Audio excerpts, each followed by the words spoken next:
Hello, welcome to Wikifiends. I'm your host, Joe. I'm David. And we are the Wikifiends. We have a special topic for you. It's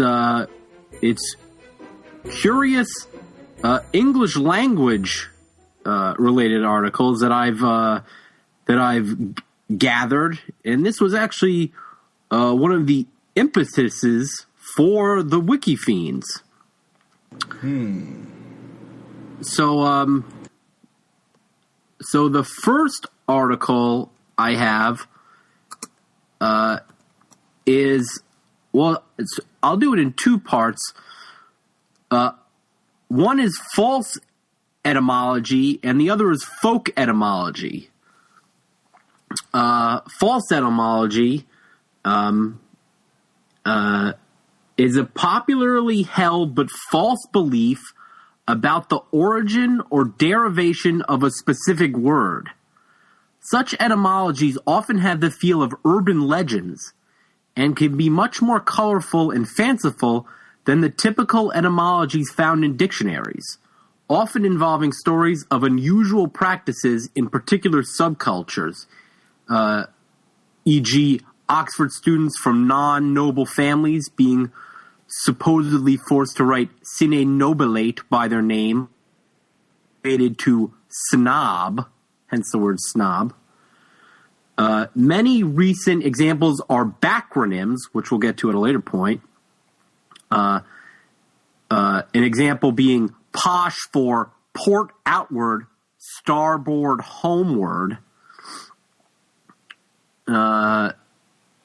which is a reference to a supposed reference to higher status people being able to afford shady cabins both on the outward and return voyage on a boat. So let's see here. Source and influence of false etymologies. Erroneous etymologies can exist for many reasons. Some are reasonable interpretations of the evidence that happen to be false. For a given word, there may often have been many serious attempts by scholars to propose etymologies based on the best information available at the time, and these can be later modified or rejected as linguistic scholarship advances. The results of medieval etymology, for example, were plausible given the insights available at the time, but have often been rejected by modern linguists. The etymologies of humanist scholars in the early modern period began to produce more reliable results, but many of their hypotheses have also been superseded. Other false etymologies are a result of specious and untrustworthy claims made by individuals, such as the unfounded claims made by Daniel Cassidy that hundreds of common English words such as baloney, grumble, and bunkum derive from the Irish language. Now, it says association with urban legends. Some etymologies are part of urban legends and seem to respond to a general taste for the surprising, counterintuitive, and even scandalous. One common example has to do with the phrase rule of thumb, meaning a rough guideline. An urban legend has it that the phrase refers to an old English law under which a man could legally beat his wife with a stick no thicker than his thumb. Of course, no such law ever existed. In the United States, some of these scandalous legends have had to do with racism and slavery. Common words such as picnic, buck, and crowbar have been alleged to stem from derogatory terms for racist practices. The discovery of these alleged etymologies is often believed by those who circulate them to draw attention to racist attitudes embedded in ordinary discourse. On one occasion, the use of the word niggardly led to the resignation of a U.S. public official because it sounded similar to the unrelated word nigger. And so I have a list of common false etymologies. Let's see here. And tell me if you've heard any of these. Have Have you heard of the etymology for the word crap? Thomas Crapper. Yes, that is also one that I heard as a child. The word crap did not originate as a back formation of British plumber Thomas Crapper's surname, nor does his name originate from the word crap, although the surname may have helped popularize the word. The surname Crapper is a variant of Cropper, which originally referred to someone who harvested crops. The word crap ultimately comes from medieval Latin crappa, meaning chafe. How about the word fuck? Have you heard any? It's an old one. Old. It's you always see it older than you think you would. Well, I've heard several different etymologies, supposed etymologies. Fusion or whatever, Fukin. I guess have you ever heard any stories about it? Not just an earlier form of it. No. I mean, it's one of those ones I always, you see it in like old English texts and shit. So it's like it goes fucking. What do they say? Well, here's a couple examples they give of false etymologies. One supposed one is that it originated as an acronym of for unlawful carnal knowledge, either as a sign posted above adulterers in the stocks or as a criminal charge against members of the British Armed Forces. Nor did it, so that was one that I had heard. Neither did it originate during the 15th century Battle of Agincourt as a corruption of pluck you, an idiom falsely attributed to the English for drawing a longbow. Let's see here. It says modern English was not spoken in the 16th century, and words such as fornication and consent did not exist in any form in English until the influence of Anglo-Norman in the late 12th century. The earliest recorded use of fuck in English comes from a 1475 poem, Flynn Flays, where it is spelled fuckint, conjugated as if a Latin verb meaning they fuck. The word is thousands of years old and can be traced back to Proto-Germanic origin and is related to Dutch fokken and fucka. Here's one for shit. Have you heard any colorful etymologies for shit? Mm-mm. I had not heard of this one, but I could see the appeal. But it says the word shit did not originate as an acronym for ship high in transit, a label falsely said to have been used on shipments of manure to prevent them from becoming waterlogged and releasing explosive methane gas. The word, in fact, comes from the Old English skit and is of Proto-Germanic origin. What is it? Scheissen? Isn't that something? Well, that's Scheisse is the German. Is the German term, or at least the contemporary German, the modern German term. All right, so here's some ones that are related to ethnic slurs. Cracker. Have you heard of the origin of the word cracker? I've definitely seen this online. I like cracking the whip. I've heard that. I've heard it just as like it's a phrase specifically about farmers. I've heard it used in like a slave master context, and I've heard it used in like a farmer cracking a whip at like a horse context. Yeah. Well, I guess I specifically heard the one about just cracking a whip at a slave. I guess the other one might apply also. It says here. But even in that, there's sort of the I guess like in the white person cracking a whip at a slave, it makes more sense in a racial context because, I mean, a cow wouldn't call a farmer a cracker, you know? Well, I always thought it was something that it's like upper class people called lower class white people. It's like it was a white on white term, like, oh, these disgusting crackers around here. Like, you know, if you're I businessman. don't think I've ever heard a white person say cracker as like a term of lower class. Yeah, I think white on white. I've only really heard white trash. Well, it's like an older one, Yeah. But it says here, the use of cracker as a pejorative term for a white person does not come from the use of bullwhips by whites against slaves in the Atlantic slave trade. The term comes from the labor of cracking corn and used as a pejorative term for a southern sharecropper who grew and milled corn for a living. The cracked corn, or nib, was the hard bit of the kernel discarded from milled corn.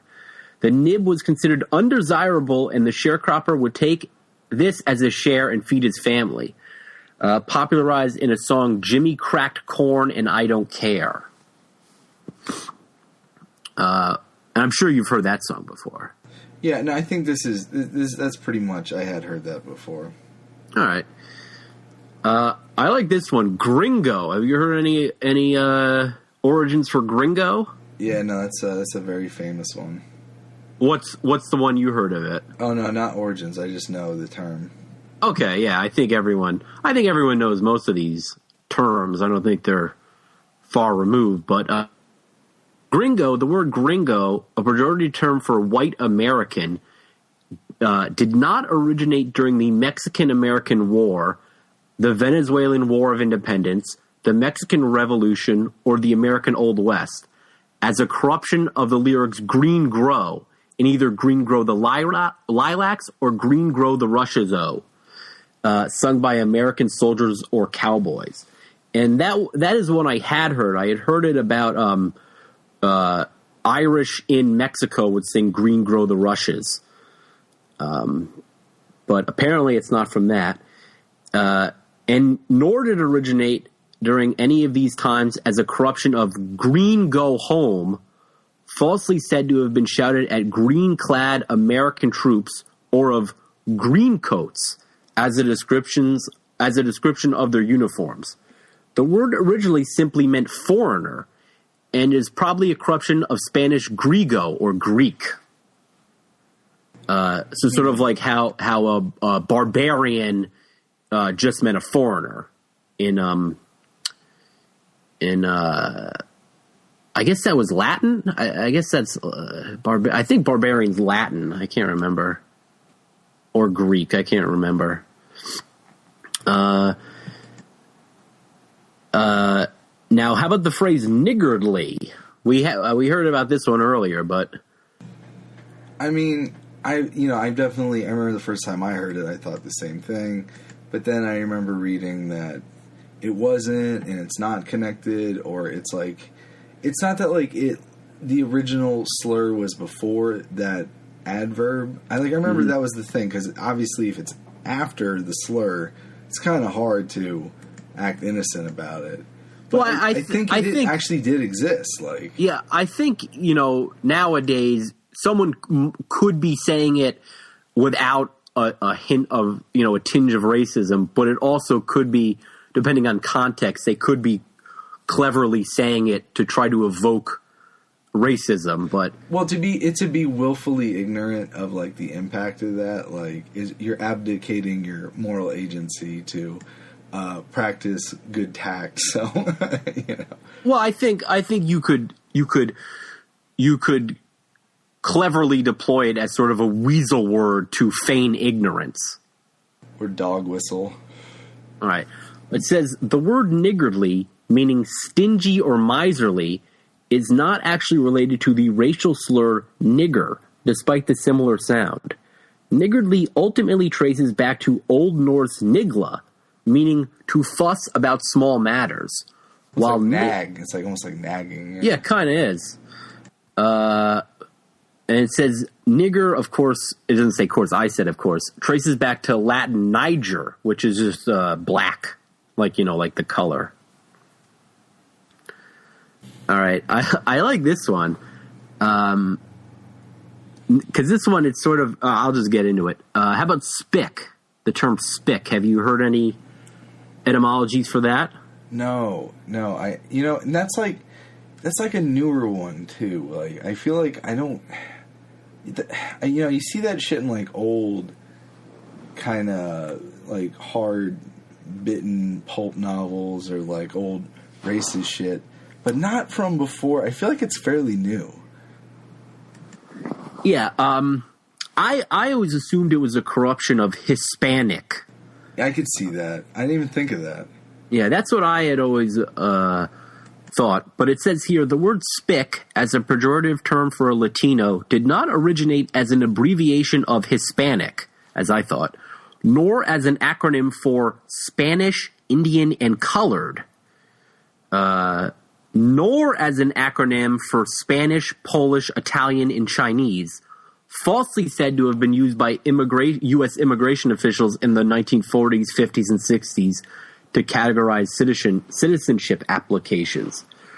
Now, I like how it's dismissing this one sort of racist thing for another. For the actual definition, the word originally spelled spig, S-P-I-G, was short for spiggity, which is probably from the Spanglish phrase, no speak the English, or no speak of the English.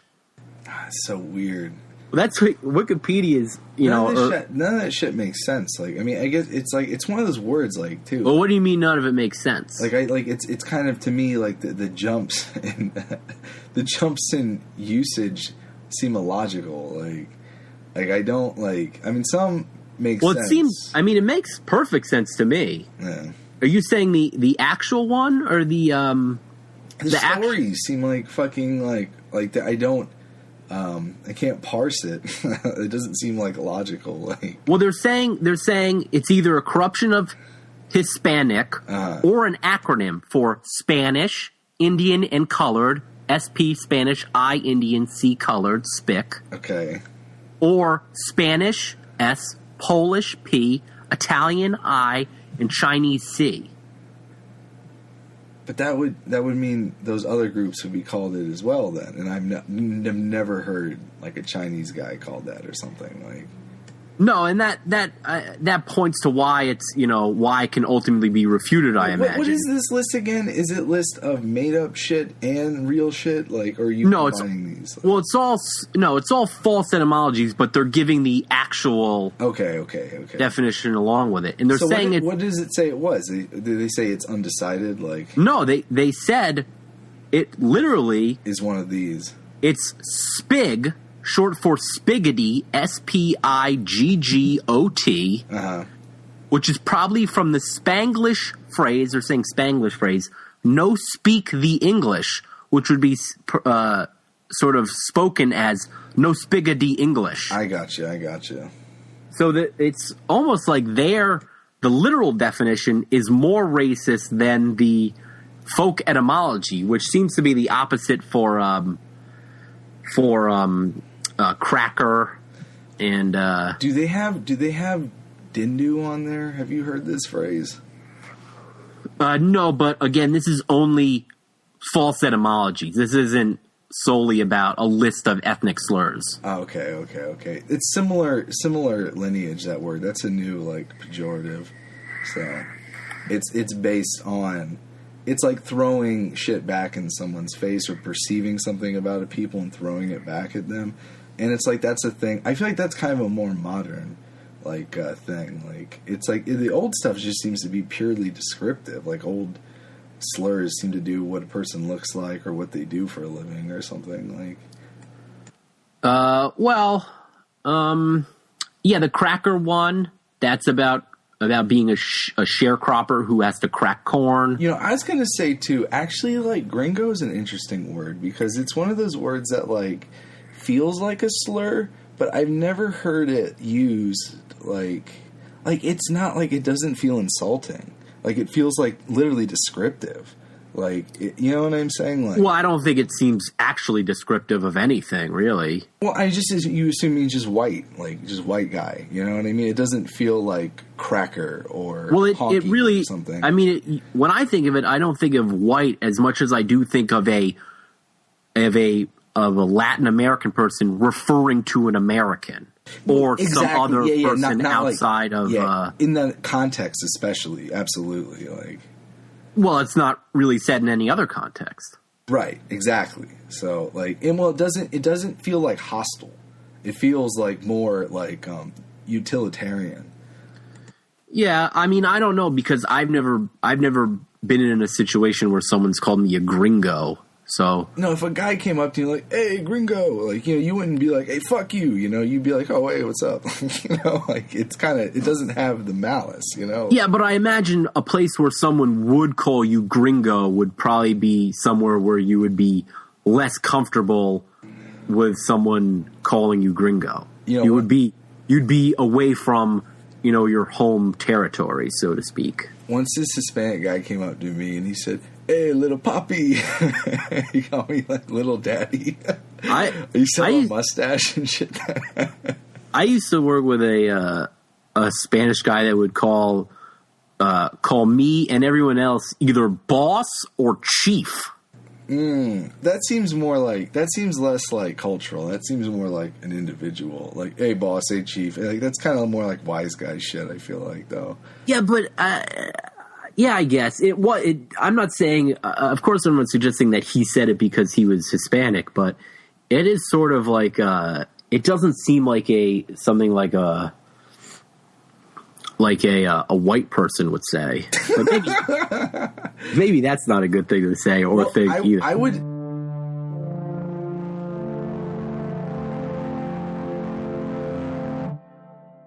would think the kind of region you're from, white people don't use like, "Hey, buddy," shit. Like, you know, no, buddy is more common than calling someone boss.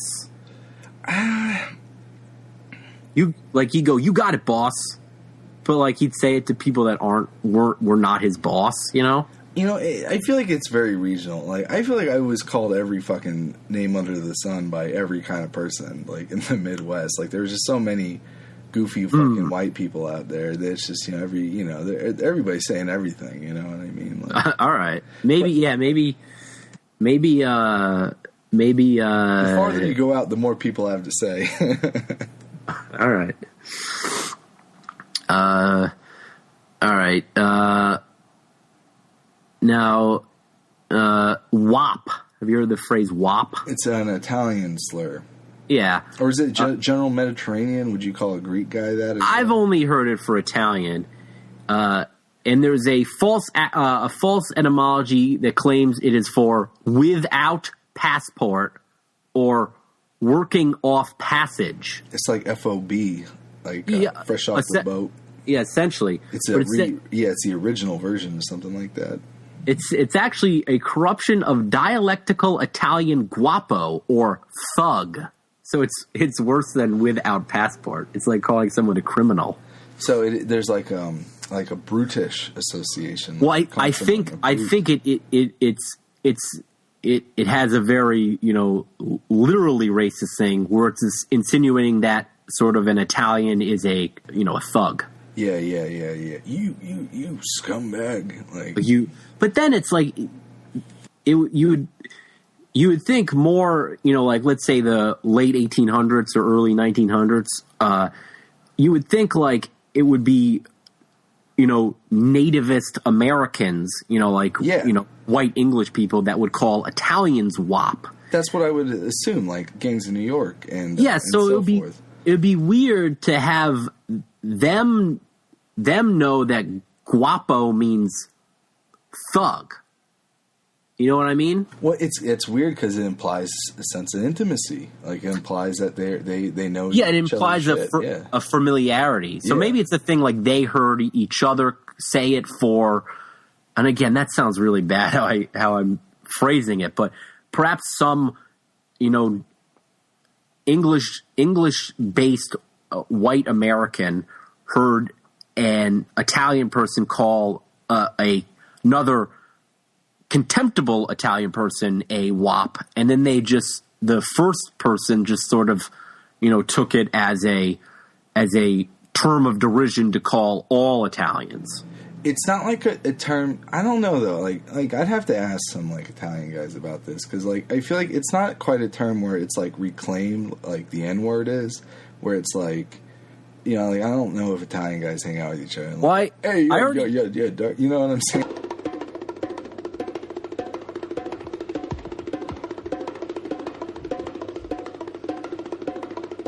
When you're a jet all the way from your first cigarette till your last dying day. Let's move on. Good call. Coma. Now this is a list of false acronyms. Coma. Some falsely believe that the word coma originates from cessation of motor activity. And while this does describe the condition of a coma, this is not the true derivation. The word actually derives from the Greek coma, meaning deep sleep. Another one, golf, the sport. Have you heard any false etymologies for golf? No.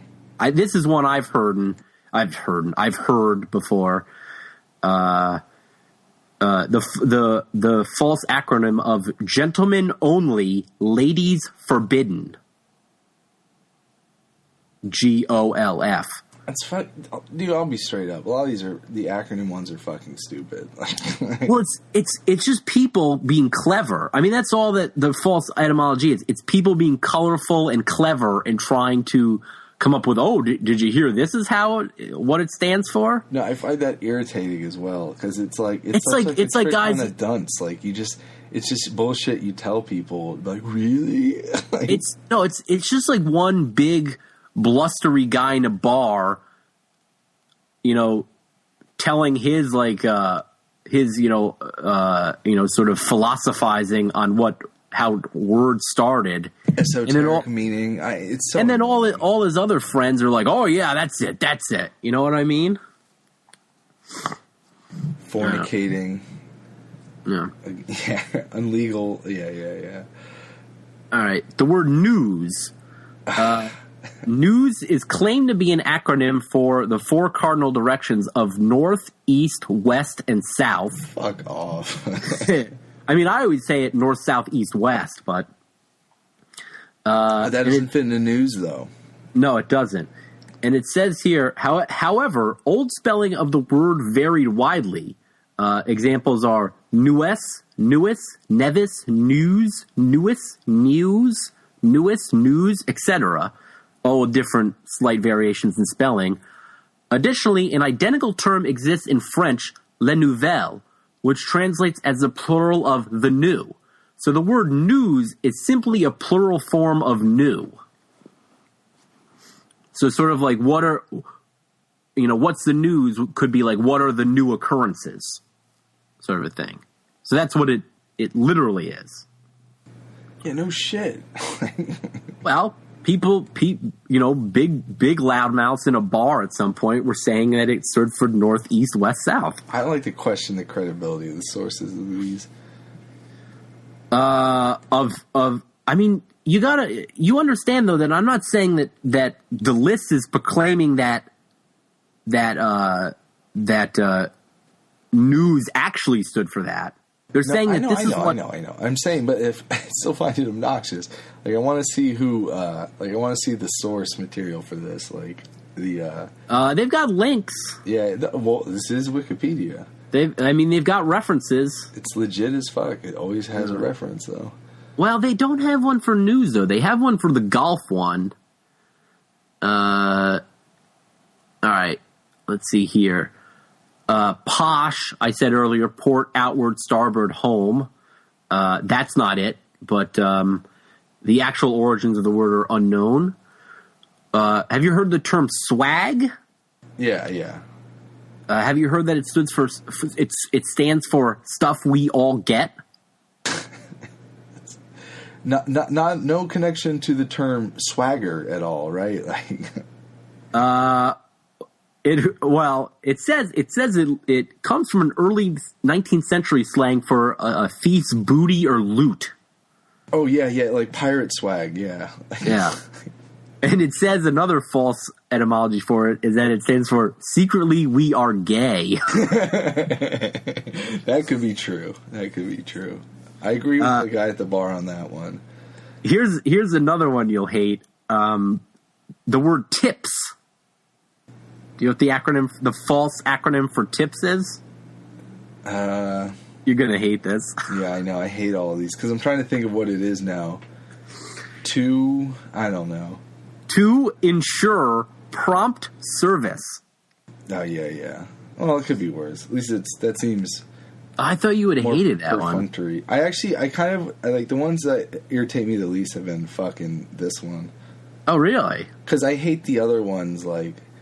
something was annoying about Posh. Something was annoying about a lot of them, I feel like. Yeah. All right, here. Like, I heard one. It's not listed here, but I heard my friend say that the word cop, that a cop told him that cop originally stood for constable on patrol. Oh, interesting. It is, in fact, does not stand for that. I heard from a cop the original term was copper. Like, for the copper pennies they were paid in. I've heard that. I've heard it's because they wore big copper buttons, because their badges were at one point made out of copper. I heard it came from the term copper, as in the coppers are here. Yeah, but where does copper come from? That's up to you. This isn't listed here, but I remember reading that in an article that dismissed all those other ones, that it actually stood for a copper is someone who apprehends or grabs, and has a similar origin to like the phrase "cop a feel." Yeah. So who knows? But I'm going to stick with that one because I tend to believe when an article says that other things that seem ridiculous are not true. I read the rule of thumb one. Whole 9 yards. This is just about idioms now. Whole 9 yards is a complete mystery. Nearly all claimed explanations are easily proved false. Incorrect explanations include the length of machine gun belts, the capacity of concrete mixers, various types of fabric, and many other explanations. All are provably false, since most rely on 9 yards when evidence suggests that the phrase began as the whole 6 yards. In addition, the phrase has appeared in print as early as 1907, when many explanations require a much later origin. All right. There's a bunch more just under other. 420 did not originate as the Los Angeles Police or Penal Code for marijuana use. There's a lot behind that one, right? Isn't it like that's when Columbine happened? It's Hitler's birthday. I don't know. There's all this stupid shit. It says Police Code 420 is juvenile disturbance, so maybe there's some merit in that. But yeah, I've heard. Oh, that's what they said when they picked him up for smoking weed. Like, yeah. All right. So adamant, often believed to come from Latin adamare, meaning to love to excess, in fact derived from Greek, from a Greek term meaning indomitable. There was a further confusion about whether the substance referred to is diamond or lodestone. It's an interesting word. The real origin of that word is the singer Adam Ant. It's just his name with no space. That is not true.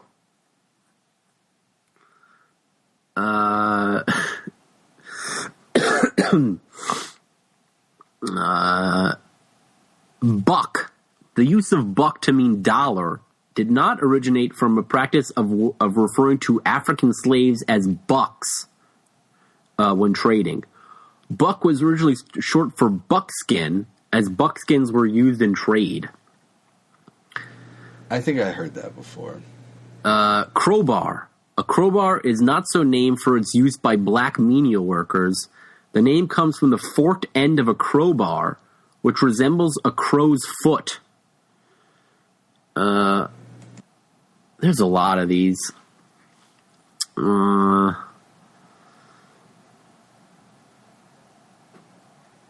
right, I'm going to skip to the next article.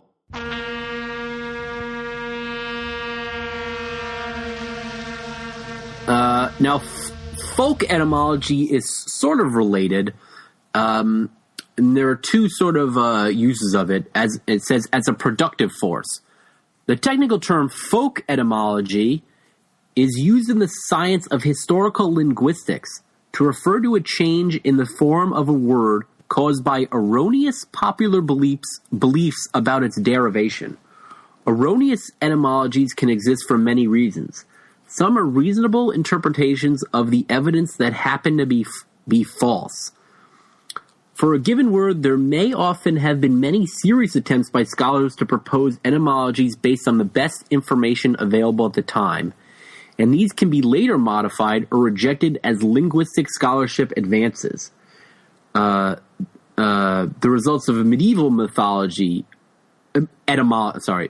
etymology, for example, were plausible given the insights available at the time, but have mostly been rejected by modern linguists. All right, I said that earlier.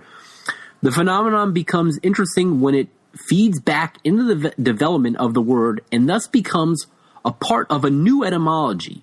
Believing a word to have a certain origin, people begin to pronounce, spell, or otherwise use the word in a manner appropriate to that perceived origin, in a kind of misplaced pedantry. Thus, a new standard form of the word appears, which has been influenced by the misconception. This popular etymologizing has had a powerful influence on the forms which words take. For example, examples in English include crayfish or crawfish from the French crevice or sandblind, from the older samblind, which means semi or half blind, or chaise lounge, for the original French term chaise longue or long chair. So do you like in that last one, the chaise lounge? Chaise, as I understand, means chair, but lounge also sounds like sort of lounging about, you know? No, it's like a triple corruption or whatever. It's corrupted. Well, yeah, it's like corrupted again. Yeah. So, but anyways, let's see.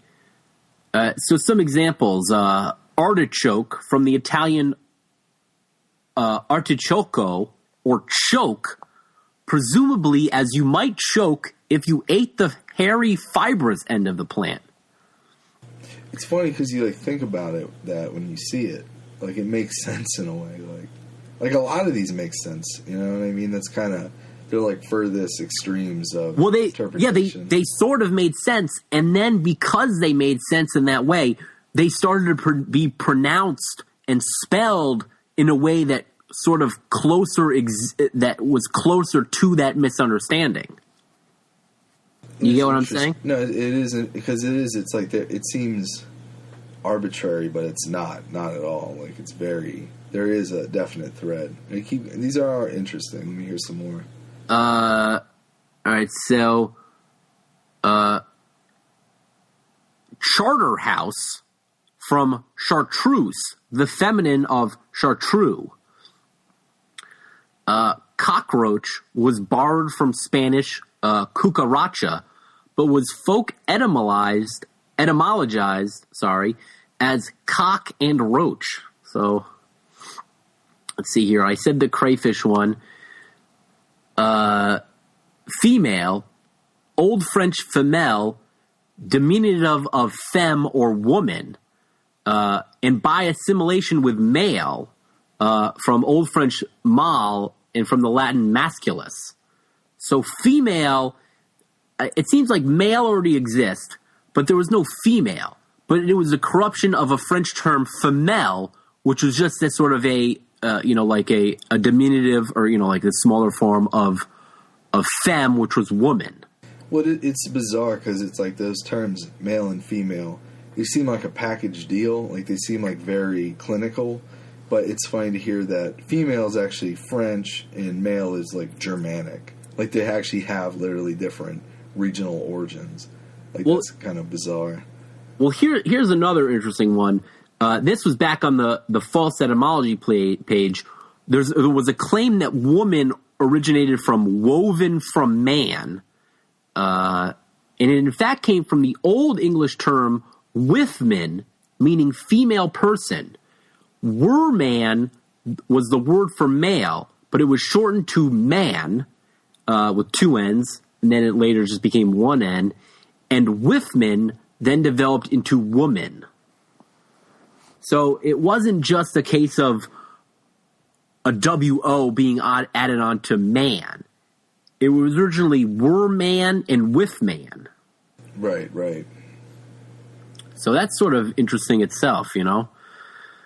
The term penthouse from pentis, borrowed from the Anglo-Norman pentis, or attached building,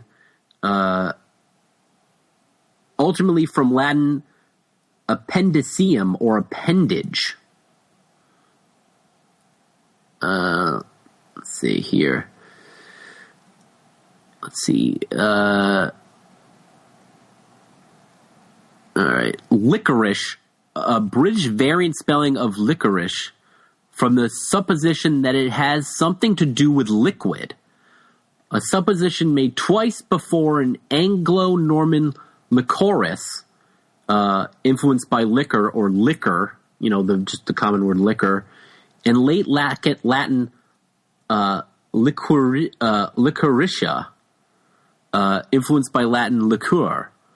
Though the ultimate origin is the Greek term, which I can't pronounce, glyceriza, or sweet root. So it ultimately came from a term that meant sweet root, but people thought it had something to do with a liquid, so it started to be spelled more like liquid, L-I-K, L-I-K-U. Posthumous, as though related to humus, or grave soil, although it is a specialized sense of Latin posthumous, or last legitimate child, i.e. one born after the death of the father. So that's kind of interesting. A lot of these have to do with spelling also, and not just sort of how they're pronounced. It is interesting. Like, it does kind of, I got my preconceptions about a lot of linguistic stuff. I know a little bit about it. Not as much as, you know, I'm saying, like, someone who's studying it, but it's fucking, it's a lot more fugitive, always, more than I think it is when I hear this stuff. It's like, it's a lot more uncertain. You know what I mean? Like, it's kind of, or it seems temporary. Like, it's like, even the whole woo-man thing, like it seems like it's like, you know, if you went back in time to that period, you're like, I'm a man, I'm looking for a female. Like, it's like, what are you talking about? You know what I mean? Like, it's kind of, it seems like alien. It's like, how it's strange how big a difference and how quickly it'll change. Yeah. So let's hear. Now it says here, curry favor, the phrase curry favor, from the Middle English curry favell, after favell or chestnut horse, a traditional symbol of duplicity, became obsolete. That's a weird one too, because I always think curry like the food, and I'm like, it's an old phrase as well, so I'm always kind of like, is that you know, referring to curry sauce? So let's hear. Let's see here. I'll just do a couple more. Hangnail. Have you ever had a hangnail? No, of course. Yeah, they're unpleasant. It comes from the Middle English angnail, and then from there the Old English angniagal, a cognate with anguish and anger, So it has nothing to do with the nail itself. Originally, it was a form of anger or anguish, being in pain. But it was close to nail, so the two things stuck. Although one was no longer applicable. I don't entirely understand what those are, but it sounds like a painful, annoying thing. Hangnail? I mean, I know it's when you have a piece of skin or whatever. Or it's like shit. When the nail is it's coming off, but it's not all the way off, and it's coming out. It's like a part of the nail. I see that makes no sense to me. I have no, if my nail was half off, I'd just rip it off. I don't understand this. It's not the actual nail. It's like a piece. I don't know what it is. It's a piece of the nail. I always think it's the cuticles thing. Sometimes I get parts of my cuticles hang out. And, maybe it is part of the cuticle. I don't know. That always irritates the shit. And that feels painful. And sometimes you're in a situation where you can't do anything about it. And that's always kind of what I assumed. It's cuticle issues. No.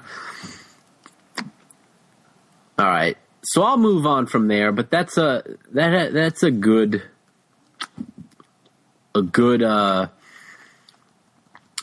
list, but I have some other interesting ones that are not sort of etymologies. Oh wait, did I do backronym? Backronym is a frustrating one.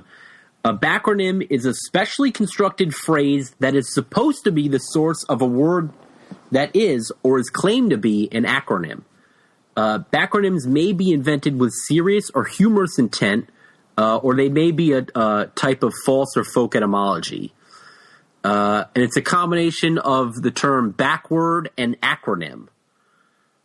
So let's see here.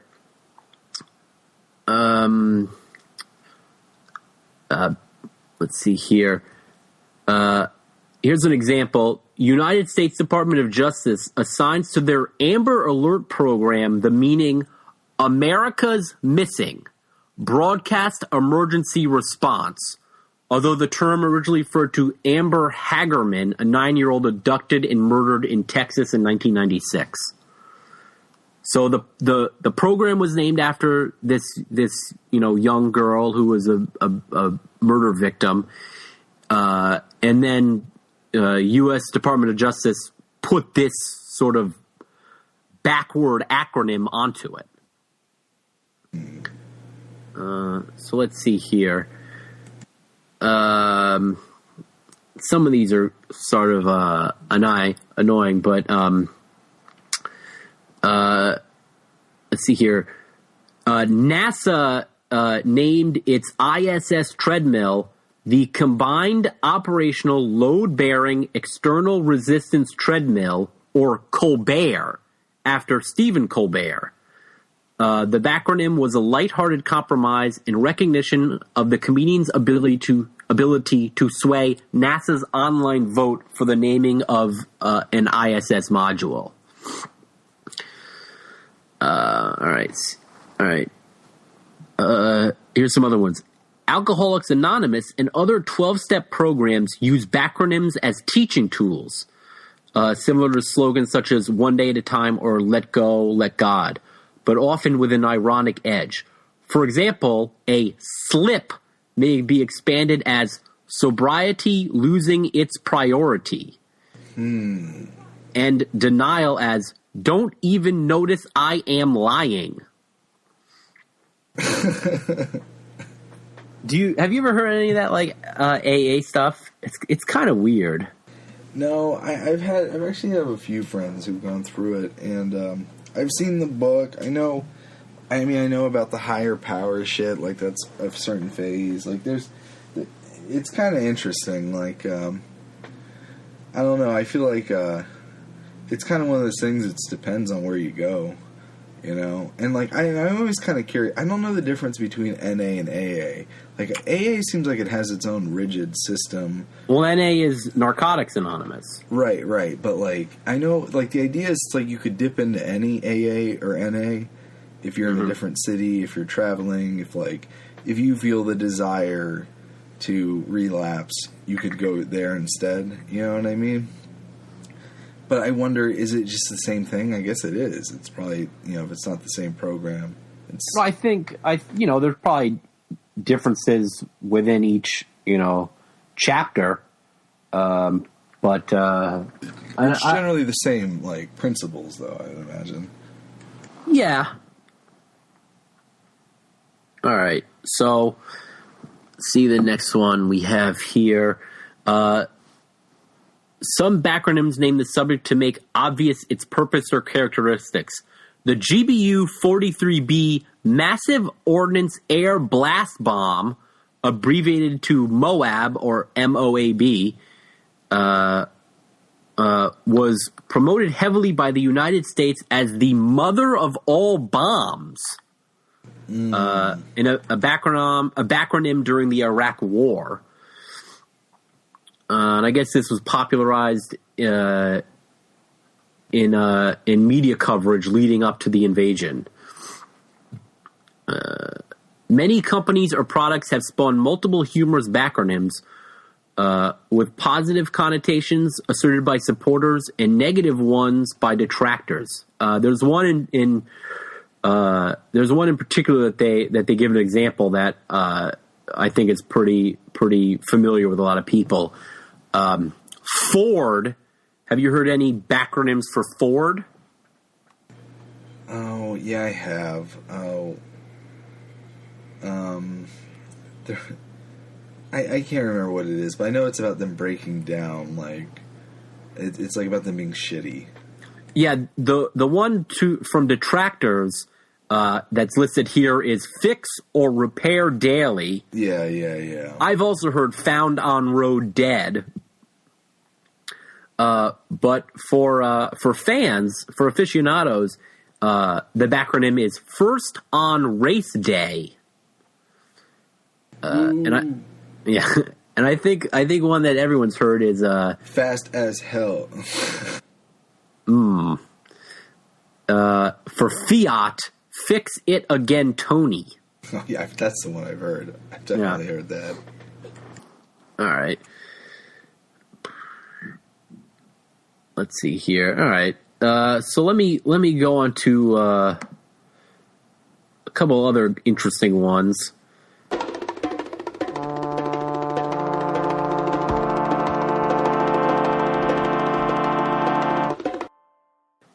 Eggcorn. An eggcorn is an idiosyncratic substitution of a word or phrase for a word or words that sound similar or identical in the speaker's dialect. The new phrase introducing a meaning that is different from the original, but plausible in the same context, such as old-timer's disease for Alzheimer's disease. Do you follow me? What is it called again? This is called an eggcorn. Eggcorn. Itself an eggcorn for acorn. Like what a squirrel would eat. I gotcha. All right, go ahead. All right. It says that it's different from a malapropism, the later being a substitution that creates a nonsensical phrase. Classical malapropisms generally derive their comic effect from the fault of the user, while eggcorns are errors that exhibit creativity or logic. Eggcorns often involve replacing an unfamiliar, archaic, or obscure word with a more common or modern word. Bated breath for bated breath,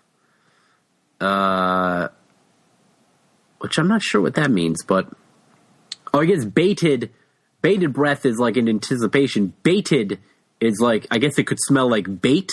I don't know. Yeah. I know what they're saying because like BATED is the correct way. He bated breath. But, yeah. I've heard baited, but like that's just stupid. Like, go ahead. All right. Mating name instead of maiden name. So sort of the name you would have while you're mating, while you're looking for a mate. Too.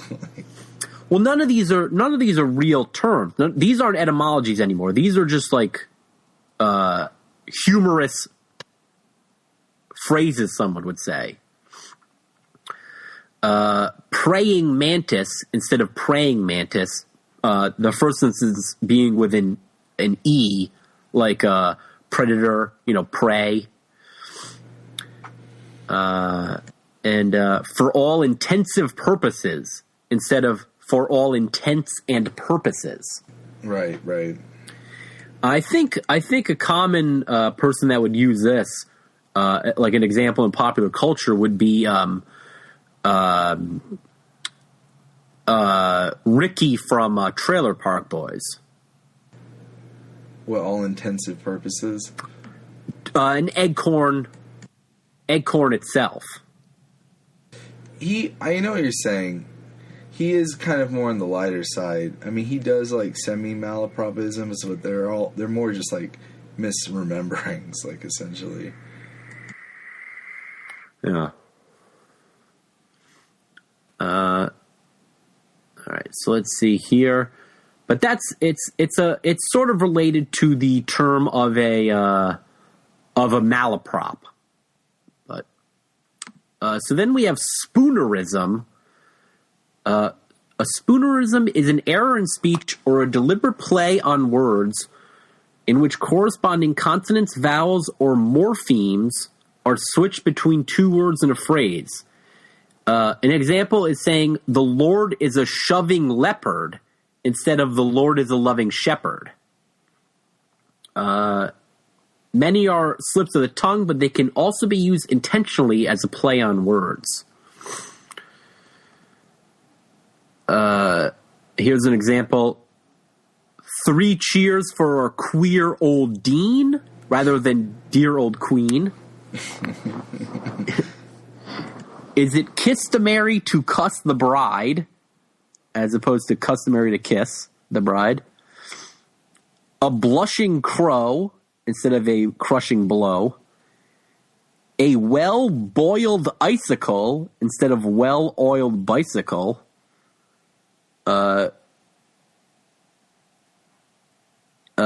Someone is occupying my pie. Please sew me to another sheet. This one's kind of ridiculous. Someone is occupying my pew. Please show me to another seat. All right. And then it gives a list of popular use of spoonerisms. On the TV series Hee Haw, Archie Campbell was well known for using spoonerisms in his skits, most famously the Rindercella skit, as well as the previous one of Beeping Slooty. This is kind of funny. In the German dub version of the TV series The Fresh Prince of Bel-Air, Jeffrey the Butler frequently used accidental spoonerisms in his speech. These were added for comedic effect by the dubbing team and were not present in the original script. That would have made that character more interesting. Yeah. He was a good character, but that would have been a lot better. It says spoonerisms are commonly used on famous names. For example, Jabron Lames, Jenster Spankins, Bobby Cryant, and Bally Harry. Yeah. I looked up. I know what you're talking about. Like there's like Rickyisms. Like it doesn't take rocket appliances to get your grade 10. Like it's the same shit. Like that's like an Eggcorn. Yeah, maybe we could become friends with the Benedicts. Like yeah. Yeah. Yeah. All right, I'll move on. This is a new article. Mondegreen. A mondegreen is a mishearing or misinterpretation of a phrase as a result of near homophony in a way that gives it a new meaning. Mondegreens are most often created by a person listening to a poem or a song. The listener, being unable to clearly hear a lyric, substitute words that sound similar and make some kind of sense. American writer Sylvia Wright coined the term in 1954, writing about how as a girl she misheard the lyric and laid him on the green in a Scottish ballad as Lady Mondegreen.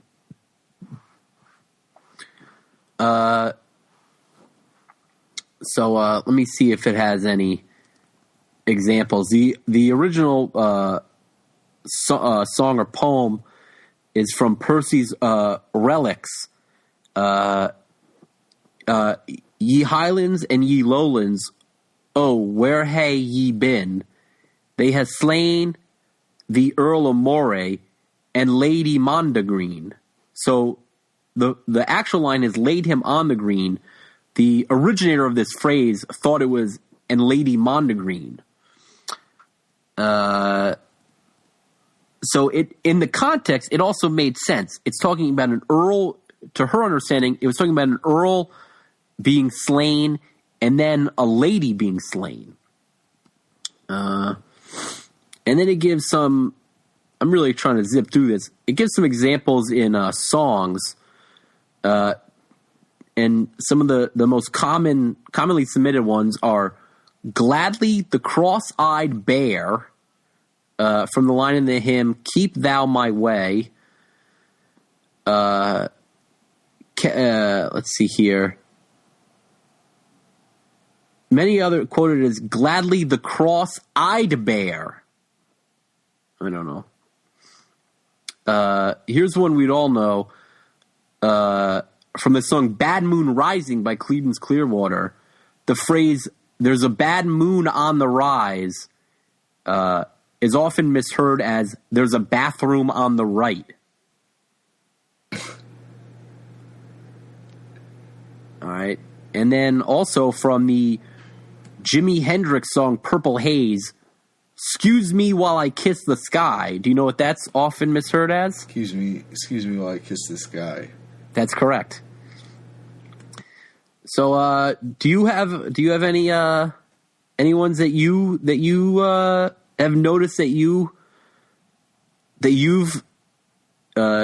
thought were you knew what it was? Have you noticed any Mondegreens in your life?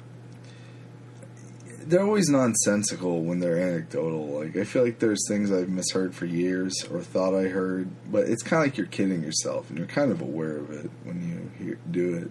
But they're always just stupid. Like, they don't make sense. Like, oh yeah, do you have any though? No, I can't. Like, I know I have had them. I can't remember any of them. But like, it's like a thing. It's just that you think about it for years. Here's another example. "Blinded by the Light." The Manford Mann version, the popular version, the phrase "revved up like a deuce," which was a reference to hot rods, is frequently misheard as "wrapped up like a douche." Now, that's one I always thought was "wrapped up like a douche." Yeah. I'm trying to think of ones I've heard, but I remember my friend Chris told me that he thought. Are you familiar with the Steve Miller Band song "Jet Airliner"? No. Well, it goes. Maybe you can insert this at some point, but it's big old jet airliner. Don't carry me too far away. You might be familiar with it if you heard it, but he told me he always thought it was Pink Hotel Had a Light On. I'd have to hear it.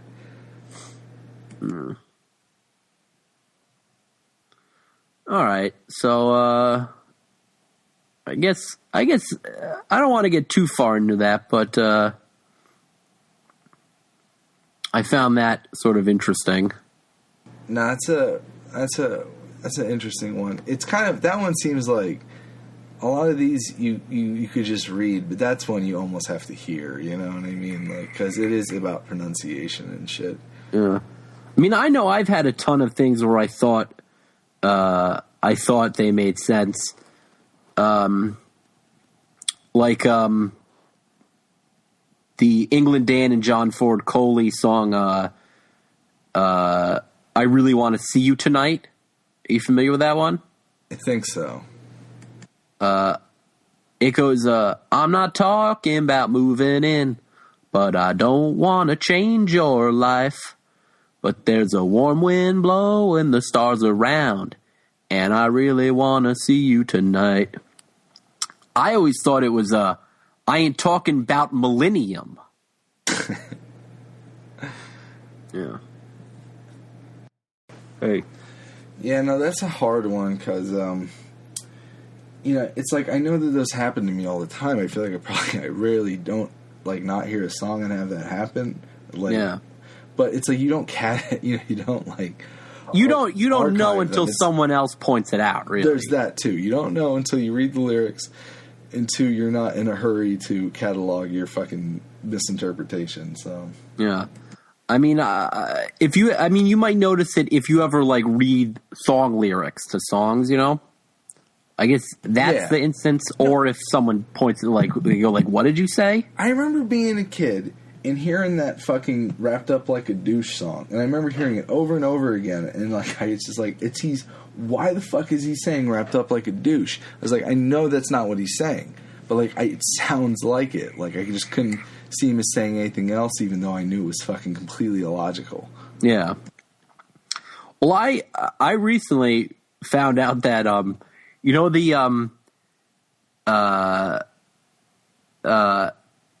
the Michael Jackson song "Beat It."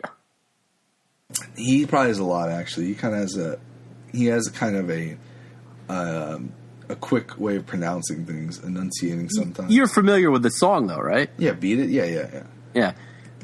There's a point where he goes, "Beat it." The chorus where he goes, "Beat it, beat it. No one wants to be defeated." I didn't know that's were the lyrics until about a year ago. So for all my life, I thought he was saying, "Beat it, beat it. No one wants to beat it."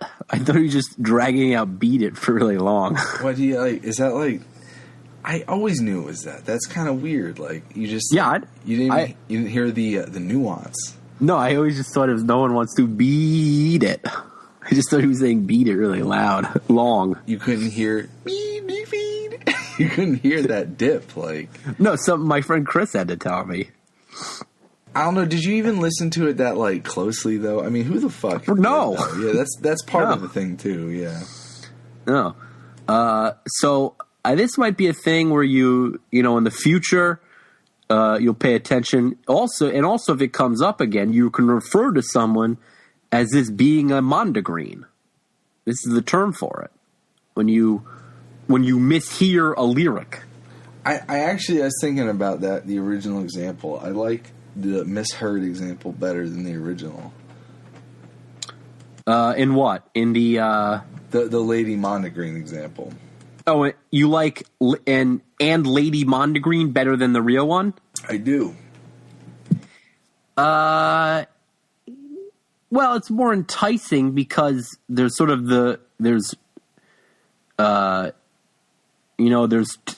more nuance to it, Yeah, I think it could be an improvement. It's kind of like, well, how does Lady Mondegreen fit into the picture, Who's this broad?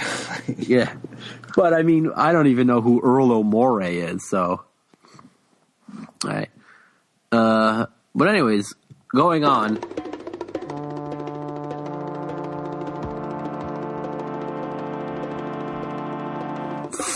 False friends. False friends are words in two languages that look or sound similar, but differ significantly in meaning. An example is the English embarrassed and the Spanish embarazada, which means pregnant. Or the word sensible, which means reasonable in English, but sensitive in French, German, and Spanish.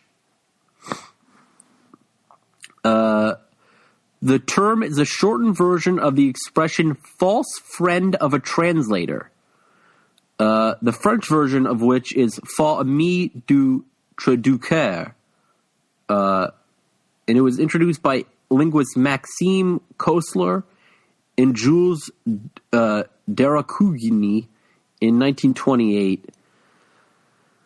So let me go down to implications. False friends can cause difficulty for students learning a foreign language, particularly one that is related to their native language, because students are likely to identify the words wrongly due to linguistic interference. For this reason, teachers sometimes compile lists of false friends as an aid for their students. However, the Armenian linguist Samuel Garabian has devised a way to make positive use of false friends in teaching English vocabulary to native Russian speakers by grouping the English word to be learned together with its Russian false friend in memorable, often humorous sentence. For example, the English word afraid, is grouped with its Russian false friend Yefreitor, which means corporal or corporal. In the sentence, I can't. It's in Russian, so I can't read it. But the meaning is all Europe was afraid of one corporal. I see. Yeah. Let's see here. Let me get down. False friends are also a frequent source of difficulty between speakers of different dialects of the same language. Speakers of British and American English sometimes have this problem, which was alluded to in George Bernard Shaw's statement, England and America are two countries separated by a common language. For example, in the UK and in other Commonwealth countries, to table a motion means to place it on the agenda or to bring it to the table consideration, while in the U.S. it means exactly the opposite, to remove it from consideration, to lay it aside on the table rather than hold it up for consideration. Similarly, the Spanish word limon refers to a lemon. Limon. In some parts of the Spanish-speaking world, but a lime in others. So some Spanish-speaking countries, it means lemon, some it means lime, which has got to suck. I want a glass of water and a limon. Yeah. I mean, either way, I guess that'd be fine, but... do you, oh, did you download that song from Lemon Wire? Lemon Wire. Let me get a lemon. It's just like it's like a French affectation or something. All right. A particularly troublesome case with false friends occurs when one of the two words is obscene or derogatory. Well-known examples are the words fag in British English referring to a cigarette, but in American English as an offensive term for a homosexual man. Root, which in American and British English is a verb meaning to support or cheer, but in Australian English means to copulate with, and is a Spanish term for a homosexual man. What is fort? Root. Oh, I'm gonna root with you, love. And it's fagotto in Italian, faggot in Dutch, and faggot in German all mean a bassoon. Of course. But of course, the in American terminology, it refers to a homosexual man again. It was in Italian fagotto. Yeah.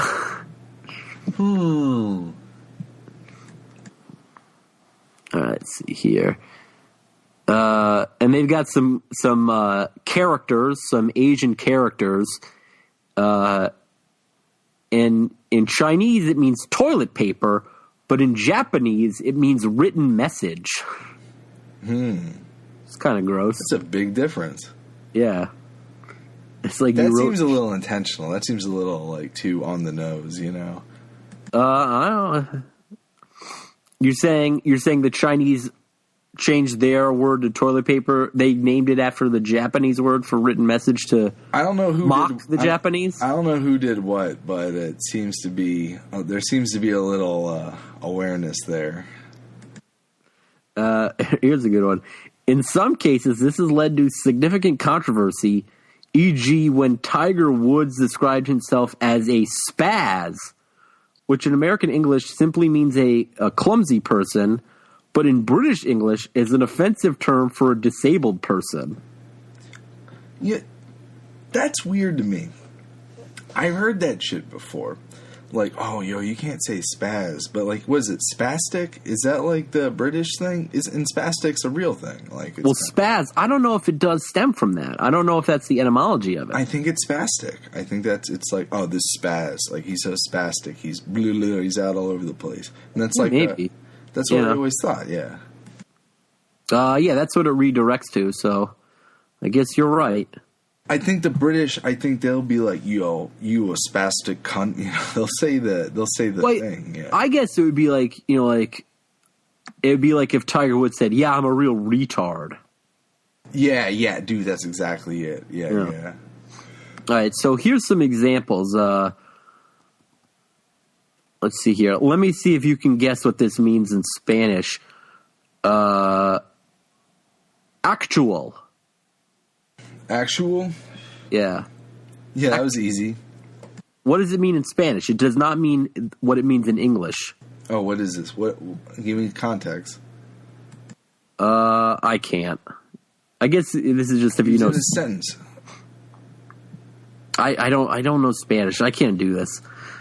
I thought I could challenge you, but it's kind of hard. It's hard on my part.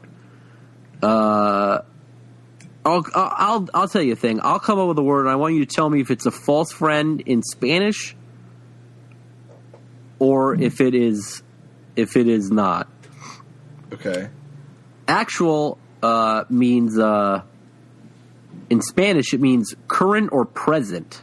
True. No, I'm not saying. I'm stating that as a fact. Okay. Yeah.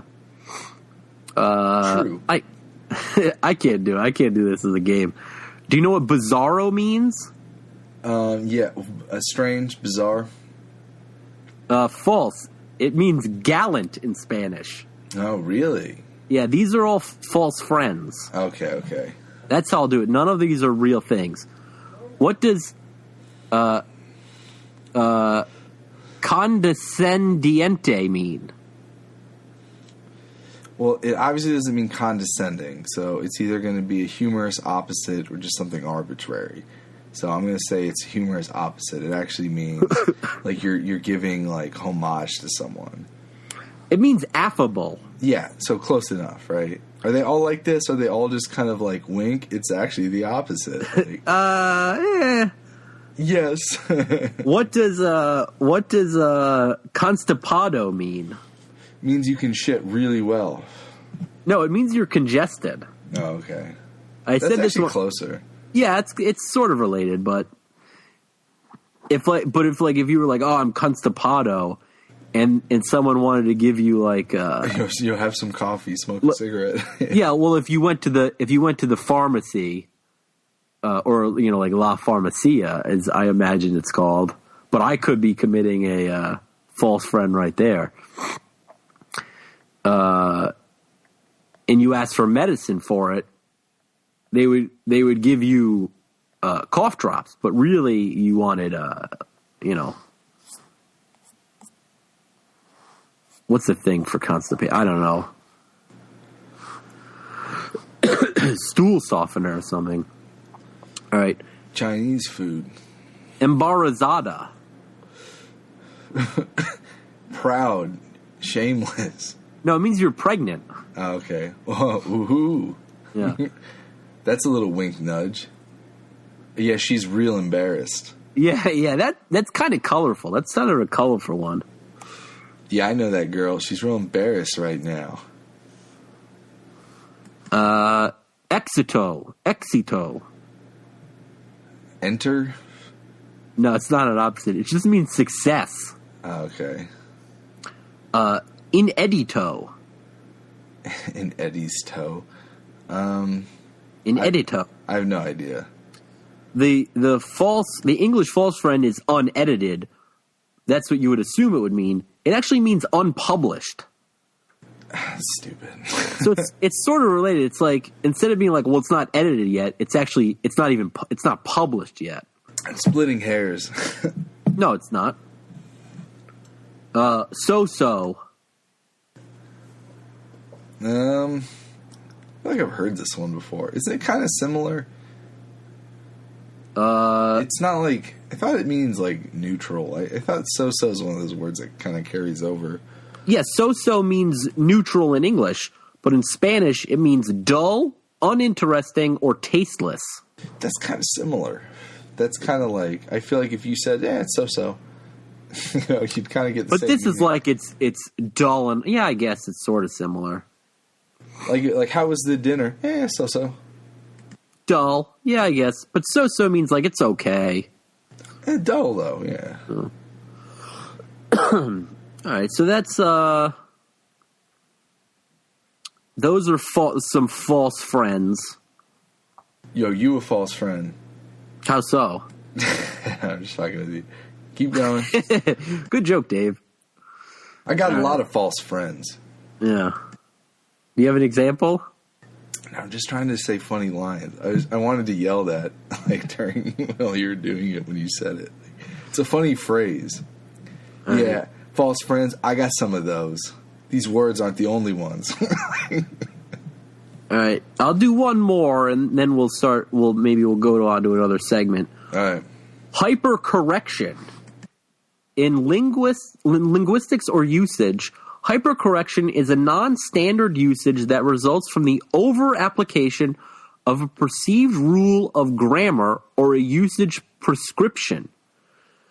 A speaker or writer who produces a hypercorrection generally believes that the form is correct through misunderstanding of these rules, often combined with a desire to appear formal or educated. Linguistic hypercorrection occurs when a real or imagined grammatical rule is applied in an inappropriate context, so that an attempt to be correct leads to an incorrect result. It does not occur when a speaker follows a natural speech instinct. Hypercorrection is sometimes found among speakers of less prestigious language varieties who produce forms associated with high prestige varieties, even in situations where speakers of those varieties would not. And some commenters call such production hyperurbanism. All right. Studies in sociolinguistics and applied linguistics have noted the over-application of rules of phonology, syntax, or morphology, resulting either from different rules and varieties of the same language or second language learning. Sociolinguistics often note hypercorrection in terms of pronunciation. For example, William Labov noted that all of the English speakers he studied in New York City in the 1960s tended to pronounce words such as hard as rhotic. That is a hard R rather than a soft R or a non-pronounced R. More often when speaking carefully. So New York City residents in the 1960s, if they were like enunciating or speaking clearly, they would say a word with an R. They would pronounce the R if they were speaking, purposefully. But if they were informally speaking, it would be a non-rhotic word. And if you remember, we sort of addressed rhoticism in the episode about Long Island or Locust Valley lockjaw. You remember that? Yes. Go on. You leave off the R. Furthermore, middle-class speakers had more rhotic pronunciation than working-class speakers did. However, lower middle-class speakers had more rhotic pronunciation than upper middle class speakers. Labov suggested that these lower middle class speakers were attempting to emulate the pronunciation of upper middle class speakers, but were actually overproducing the very noticeable R sound. So this is like a nuevo riche thing. Like they're showing their ineptitude at trying to show sophistitude. Like, yeah. All right. So let's see here.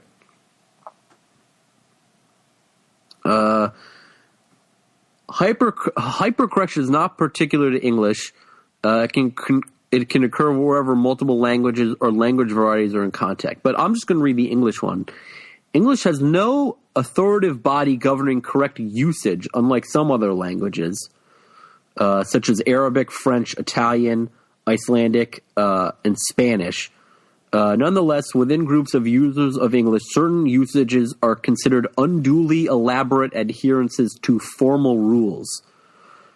All right, personal pronouns. Jack Lynch, assistant professor of English at Rutgers University, says that correction of me and you to you and I as subject leads people to internalize the rule that you and I is somehow more proper, and they end up using it in places where they shouldn't.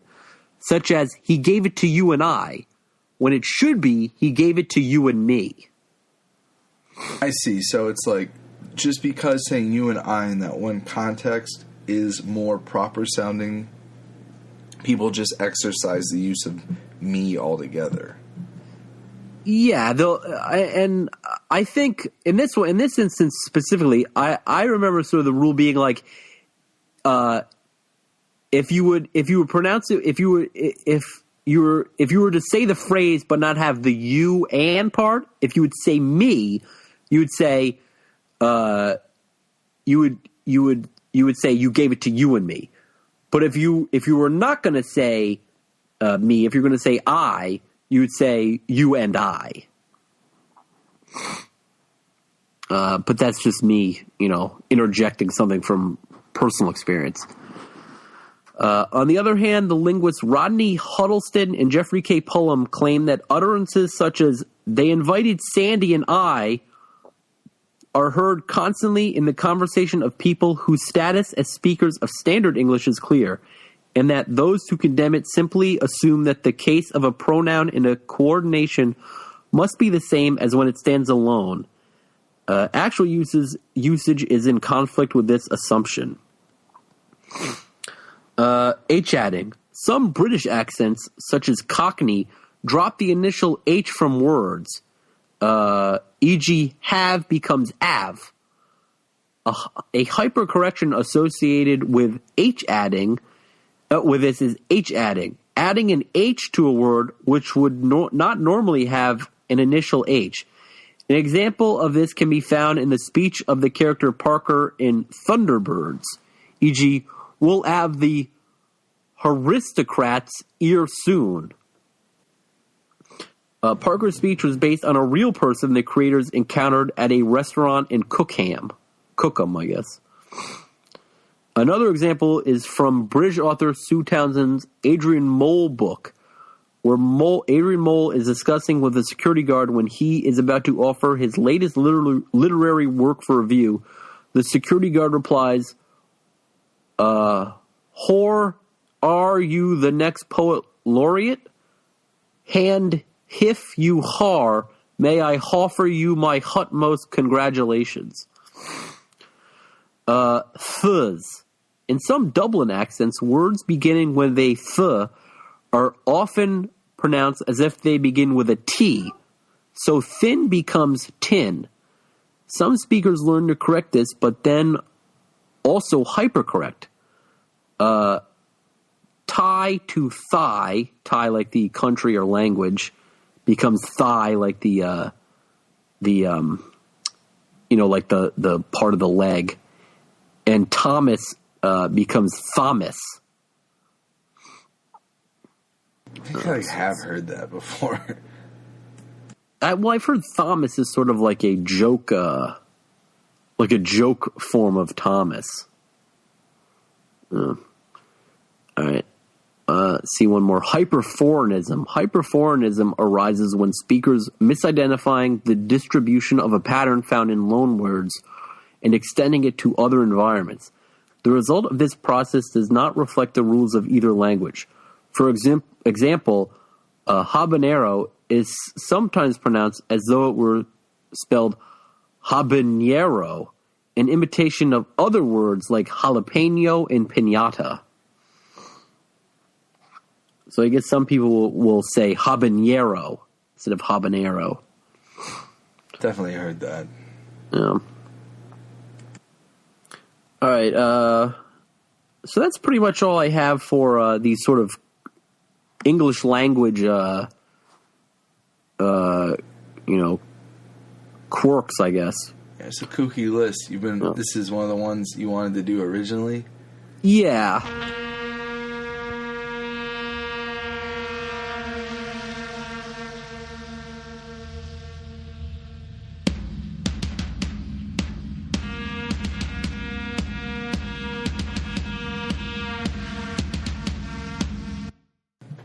All right, so what do you have, Dave?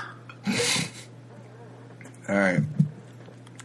I'm going to just jump right into this.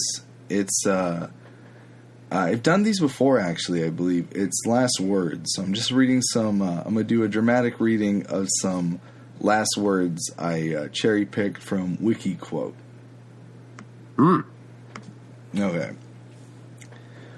I here declare my unmitigated hatred to Yankee rule, to all political, social, and business connection with the Yankees and to the Yankee race. Would that I impress these sentiments in their full force on every living Southerner and bequeath them to every one yet be born. May such sentiments be universally held in the outraged and downtrodden South through in silence and stillness until the now far distant day shall arrive for just retribution for Yankee usurpation, oppression, and atrocious outrages, and for delivery and vengeance for the now ruined, subjugated, and enslaved Southern states. Edward Ruffian, Diary Entry 17, 1865. Ruffian was an ardent supporter of the Confederacy during the Civil War and fired one of the first shots at Fort Sumter in 1861. He wrote his final diary entry on the occasion of Robert E. Lee's surrender, and after completing this entry, he shot himself in the head. Ugh.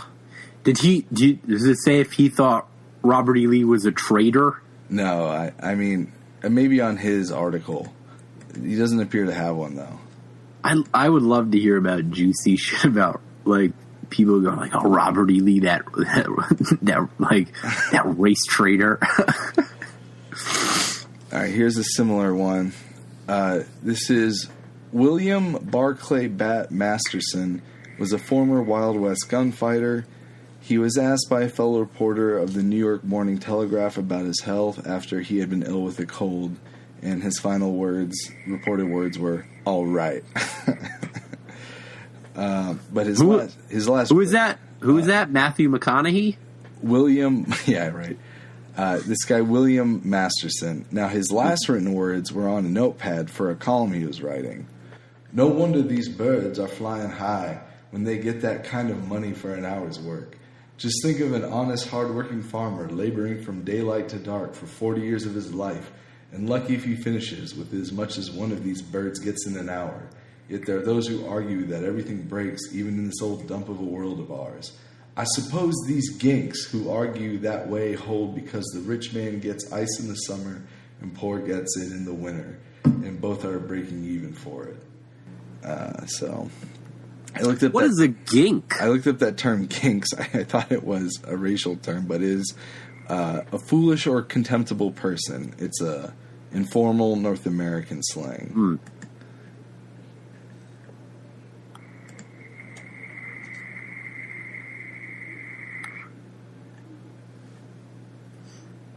All right. Do you have any more? Let me see. You know George Washington's last words? I do not. I am just going. Have me decently buried, and not let my body be in a vault in less than 2 days after I am dead. Do you understand me? His secretary. Yes, 'tis well, I die hard, but I am not afraid to go. He had a fear. He had a fear of being buried alive.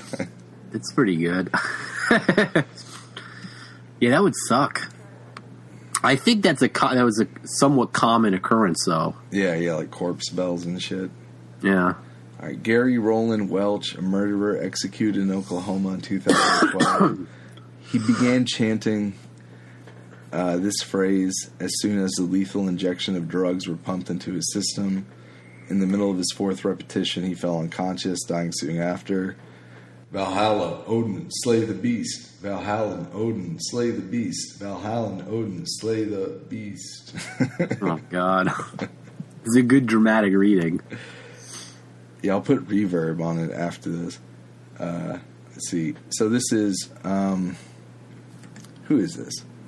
General Tomokiyu Yashitama on his execution.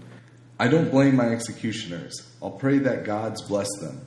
Please send my thankful word to Colonel Clark, Lieutenant Colonel Fieldhouse, Lieutenant Colonel Hendricks, Major Guy, Captain Sandberg, Captain Reel, at Manila Court, and Colonel Arnold. I thank you. I pray for the Emperor's long health and prosperity forever. That one's pretty nice. It's like a fucking, like, it's an Oscar speech. Like, yeah. It's not like, oh, please don't. Yeah. No! No, but it's funny. He thanked, like, all these colonels he met. I'd like to thank Colonel Man, Colonel Dude. Well, that was a Japanese general? Tomoyuki Yamashita. He was... Let me see. A general. He born in 1885, died in 1946. A general of the Japanese Imperial Army during World War II. I mean, that's probably like an honor thing also, you know? Actually, he's kind of like known for his quotes. Like, we have just received your reply. The Japanese army will consider nothing but surrender. All I want to hear from you is yes or no. Damn. Mm. The Tiger of Malaya. Wild guy. Let me see here. You want to hear... Do you know what Nostradamus' last words were? No. Tomorrow, I shall no longer be here. Ooh. Boom. It's pretty good. Sticking to his shtick till the end. Yeah. I'll still be dead in 500 years. I'm going to die. Yeah. Yeah. This one actually kind of like, this is a pretty bittersweet one. Like, it's really sad in a way. This is Mark Twain's last words. Mm-hmm. He was talking to his daughter Clara. Goodbye if we meet. That's it. Oh, God. Yeah, that is... Doesn't that just kill you in a way? Because it's fucking Mark Twain. You know, he probably had a whole shtick, you know? Like, yeah. Ugh. All right, well, you got any more? Yeah, let me see. All right, King Frederick William I of Prussia. No, not quite naked. I shall have my uniform on. I don't know what he was talking about. I guess maybe being buried. No, not quite naked.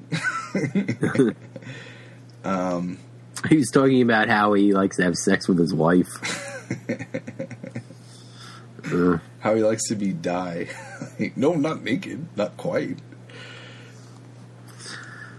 Ooh. Henry what is it when it's a V with 3 eyes? Henry VIII. Yeah, okay. This is. You don't know Roman numerals? Yeah, I do, but I always fucking forget. I'm tired. Anyway, this is a pretty Shakespearean one. Trust in the merits of Christ. All is lost. Monks, monks, monks. So now all is gone, empire, body, and soul. And this is perhaps in reference to the monks he caused to be evicted during the dissolution of the monasteries. That's not good. Rob Roy's last words, the Scottish folk hero and outlaw. Boy, fetch me my fiddle. That's pretty good. That's all I got. Yeah. You don't have Dutch Schultz's last words? No, I don't. Yeah, that might be an article for another time. Damn, this is a Yum Lu convicted killer on his execution. Kill me good. Damn.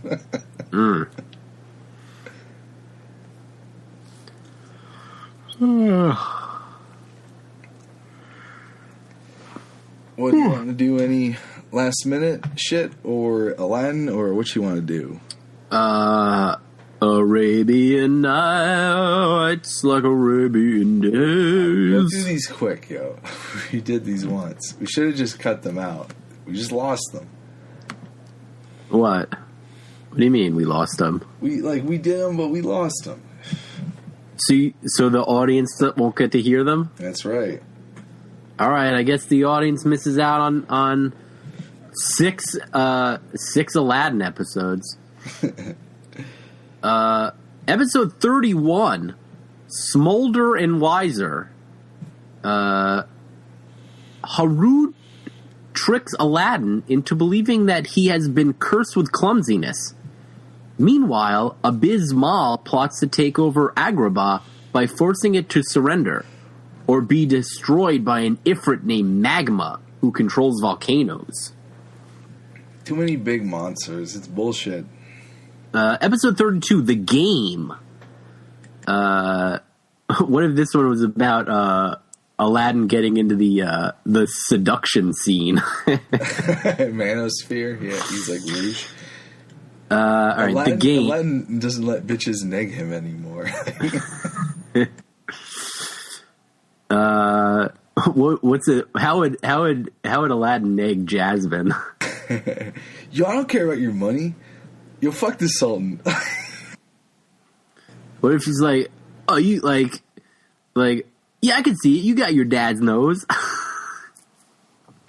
Yeah, you're just like your dad. Yeah. The Game. Two game-loving wizards exploit Genie's desire to beat Carpet in a game, but have more in mind than a friendly competition for Genie and the gang. Libertines. I want to fuck them. Well, I don't think that's it. We got more in mind for that Genie.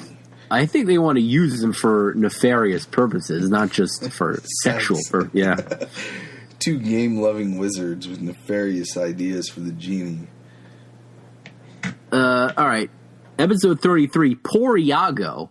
After being caught while trying to steal gold dust from the palace treasure room, Iago is tired of always being greedy, and he begins giving things away uncontrollably, which causes a situation when he gives away people's valuables, i.e. Genie's lamp and Abu's fez. It's interesting. That's like some, it's a little CD, little character development. Yeah.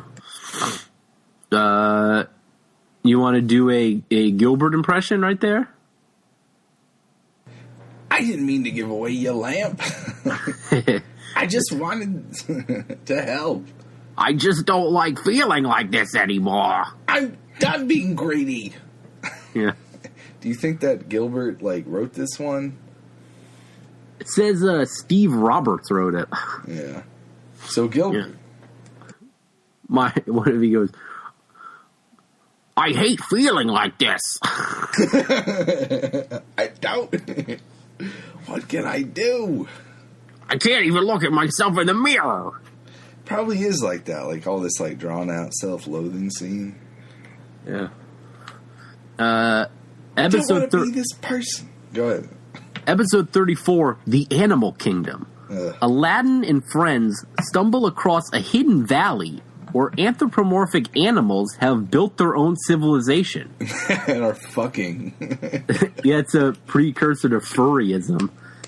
I wonder who was to get that. This seems like some fucking Aladdin fell through a crevice and found a civilization of sexy furries.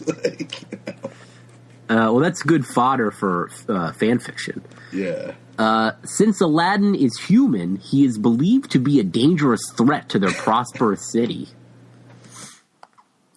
Episode 35, Power to the Parrot.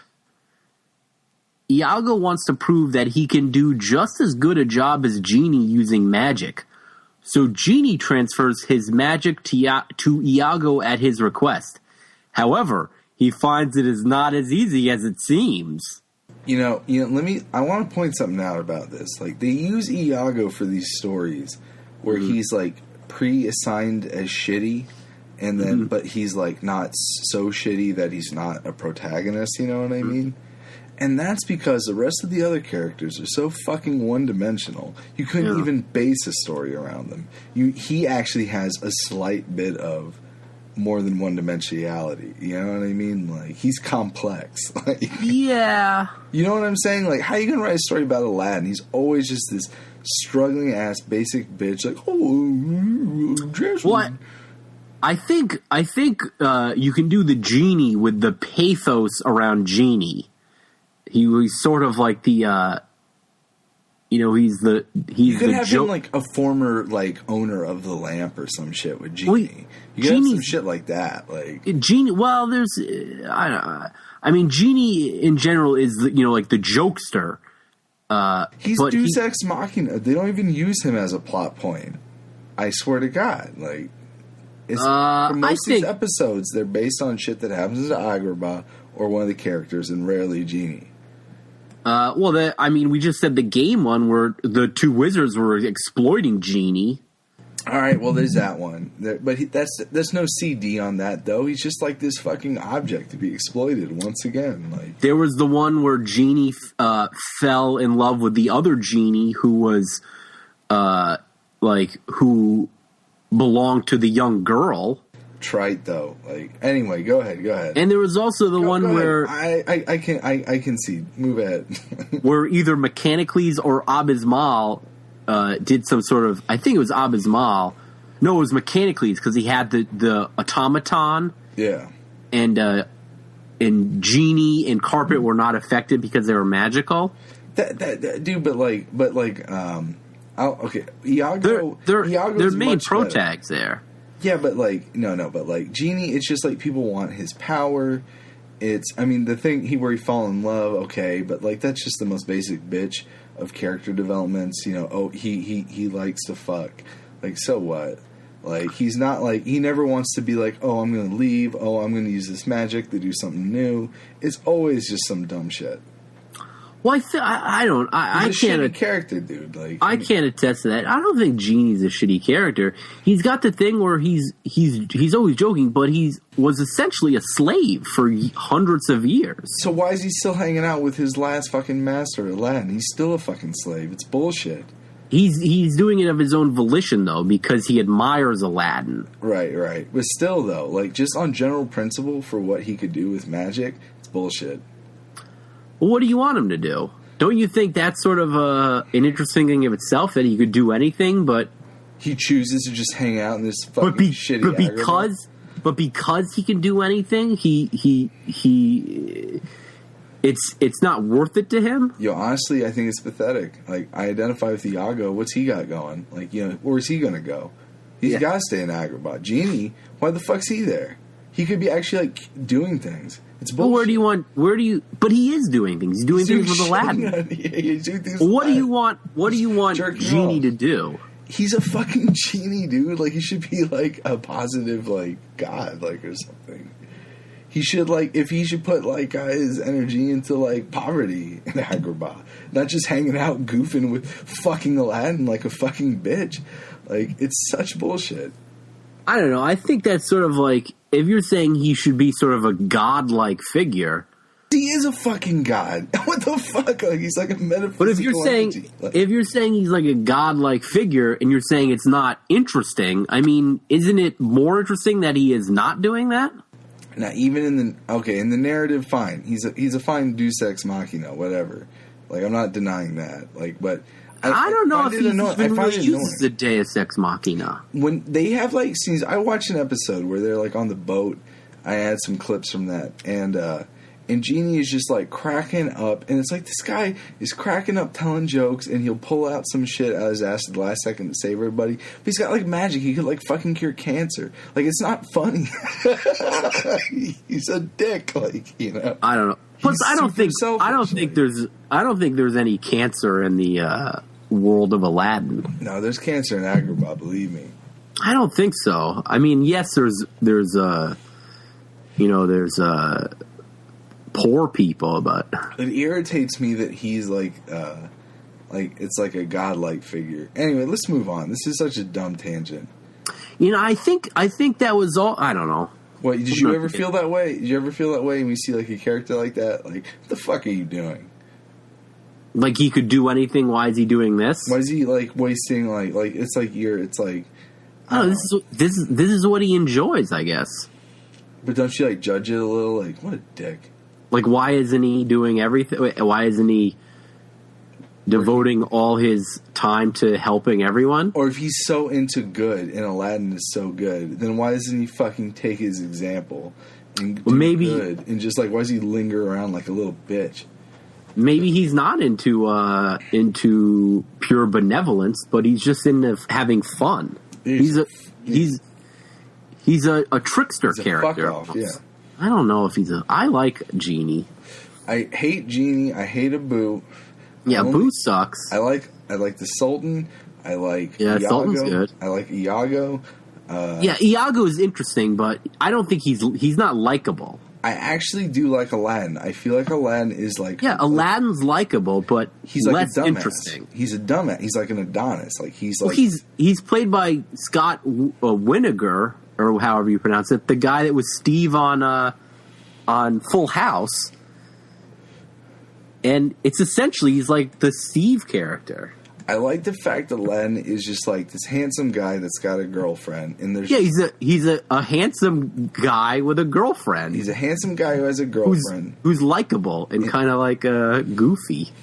He's stupid, and he's kind of like he has like he has classic tragic character flaws where he gets prideful and like hates on himself because he doesn't have enough money, so he'll do dumb shit to get money. Like, I get all that. Like, that's why I like him. And how do you feel about Jasmine? I mean, she, like, the thing about her that's kind of interesting is they kind of just try to do the whole thing with her where it's like, I'm more than just a rich girl. Like, I can fight. Like, I'm smart. Like, it's kind of standard shit. Mm-hmm. Not very interesting. Not very developed. No, but the thing is, she's kind of just like him in a way. Because they're both kind of just these basic fucking characters. Like, straight out of, Writing 101 fucking characters. You know what I mean? Like, they're really not much going on. So it's kind of hard to say, like, well, oh yeah, I like Aladdin better. Well, they're both just fucking, you know what I mean? Out of the box shit. So it's like, no, she drives stuff. He drives stuff. That's why they're like, the Sultan drives stuff. Iago drives stuff. Fucking Abu just goes, and the carpet just is like flies. No, I like the bullshit. Carpet. They're bullshit. I like the carpet. They're all garbage except for Iago, in my opinion. Iago is the only human in the thing. Well, I think if he's the only human, I think you might have a more misanthropic view than I do. Not like Iago. Like, it's interesting because like that is the crux. Like, he's kind of like the most contemptible character, easy to brush off in a way, but he has a good side, he has a bad side, and he's inclined to do bad. Like, you know what I mean? Like, it's kind of, I don't know. You're saying that's the most, that's more representative of the I don't think humanity. That's true. I don't think most people are inclined to give into their evil side more than their good side. I'm not saying Iago isn't an interesting character or enjoyable to watch, but I don't think he typifies or is an example of all of society. Of all the characters in Aladdin, though, definitely. I don't think so. Who represents society better than Iago? I don't think anyone represents society, but I don't think they have to. No, but like within this cosmology, who is the pedestrian? Who is the real, everyman in a way? Well, don't you think that Genie is closer to it? Fuck no, dude. Genie's like most people then, because he could do so much more to help everyone, but he's content with just sort of hanging out with friends and doing minor good. They're like two sides of the same coin then. And yes, I would say those two. I concede that. I don't know. Yeah, maybe, but I don't know. I guess I'm more apt to accepting that they both represent humanity, but I don't know if I even believe that. Iago is a strict Freudian interpretation. What is he? Is Iago the id? No, that's a good. Okay, here now we're getting into it. I like Aladdin is the ego. Iago's the super ego, and Genie's the id. You think Iago is the super ego? Without a doubt. How is Iago the super ego? He only cares about his. He's pragmatic to a fault. All he cares about is worldly possessions. He cares about pragmatic immediate. To a fault. He cares. All he cares about is self-preservation. That's not the super ego. Super ego is like id is the wild man, right? And it is the base instincts. Don't you think that's more apt to just wanting to hoard valuables and stuff? No, I think Genie. Then if anything, Iago is the ego. No. It's all right. Let me set it up. It's like Iago is the super ego. No, Iago's ego. Let me finish. All right. Sorry. God damn. So it's just like this. All right. So Genie, I'll start like this way. Genie's the id because he's kind of like a hedonist in a way. It's all about magic. It's all about fun. Have a good time. Yo, put some on my ass. I'll grant that. Aladdin is a little bit in between because he understands. He likes that. He's Genie's best buddy. He's always down for some goofy shit. But he also gets Iago when Iago says, "We gotta make some fucking money." Like, you know what I mean? Iago is only concerned with worldly possessions in minute detail, thinking about schemes, thinking about plans, thinking about technology. Iago's the ego. No, he's the super. No, ego. Iago is not the super. In this instance, yeah, maybe Genie is sort of the id. I don't really buy that. Iago is the ego. Aladdin is the super ego because he's concerned with doing the right thing. Bullshit. All he cares about is doing the right thing. No, this is the point, though. Iago could plan to do the right thing, and he would plan it in greater detail. No, that's never happens. No, it's. Do you think it's like? Okay, how about this? Let's do it Apollonian Dionysian. I would say. Okay, well, if it was like that, like Aladdin would be Apollo, and Dionysus just would be Genie. That's a bad example. No, but I think. Wait, how about this? Is not Iago better able to marshal his limited resources than Aladdin? Like, he is smarter in a tactical sense than Aladdin. No. How is Iago smarter in a tactical sense? He's always falling for traps. He's blindsided by greed constantly. All right, it's like he's not a better planner. What about this? Like the good thing about the super ego is it's over analytical. It's highly academic nature. But you think Iago is super analytical? Yes, and no. Yeah, and his failing is like lack of morality, like lack of not seeing the forest through the trees. How is that super ego then? Why do you think he's the ego? How is Aladdin the super ego? Tell me that then. Because Aladdin's concerned with doing the right thing, what is noble, what is right for all of Agrabah. And how does that correlate to what the concept of super ego is? Super ego is above ego. It's concerned with morality. The part of a person's mind that acts as a self-critical conscience, reflecting social standards learned from parents and teachers. Uh-huh. So what is... Okay, let's see the thing. Id, unorganized part, basic instinctual drives, ego. It seeks to please the id's drive in realistic ways that will benefit in the long term rather than bring grief. At the same time, preconceived the ego attempts to mediate between the id and reality. And then super ego, the internalization of cultural rules. I think we're just going to have to agree to disagree on this. So in what you've just read, how does that apply to Iago? The superego reflects the internalization of cultural rules mainly taught by parents, applying their guidance and influence. Freud developed this concept of superego from an earlier combination of ego, ideal, and special psychical agency, which performs the task of seeing the narcissistic satisfaction ego is ensured. Let me get some. The superego aims for perfection. It forms the organized part of the personality structure, mainly, but not the entire unconscious. That's Iago-like. No, how is that Iago? Hold on. That includes the individual's ego ideals, spiritual goals, and the psychic agency, commonly called consciousness, that criticizes or prohibits his or her drives. When he wants something, he strives for perfection. He wants all the gold. When he wants to be good, he gives away all of the things.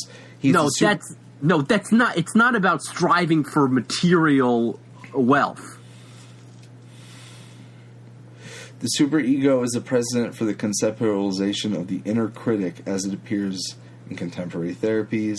The superego works in contradiction with the id. The superego, but you're saying it's like good and bad, and it's like, okay, I see. I understand your interpretation, because your interpretation is more like, it is bad, superego is good, and we're just caught in between good and evil. Like, we're tempted by the id, we have our base instincts, but we appeal to the superego for greater principles, right? Like, is that essentially your interpretation? I'm saying if superego is greater principles, or the thing that is in touch with greater principles, Iago has none of that.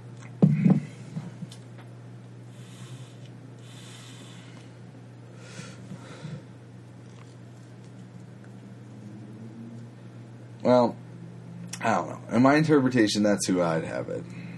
Why do you think Iago is in touch with the mechanism that or why do you think Iago represents the mechanism that's in touch with ideals or with right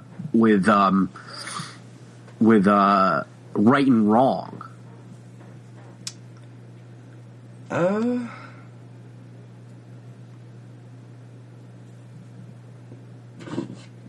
I'm basing my interpretation on this. It's the use of mind. I'm sorry, what? I'm basing my interpretation on this. I'm basing it on use of mind. Like, Aladdin uses his mind as needed.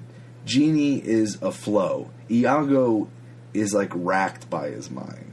Like, he is constantly weighing odds, considering morals. I think you're doing a huge amount of projecting onto Iago. Fair enough. I hope that wasn't too harsh. Well,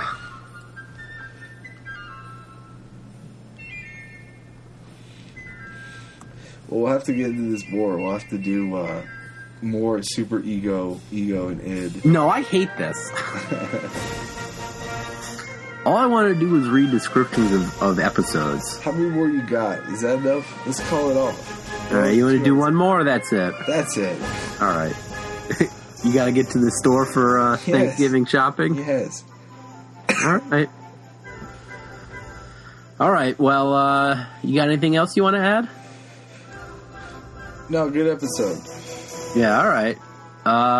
Well, this has been the Wikifiends. I'm Joe. I'm David. All right, and I hope you all have a good night. Good night. Bye.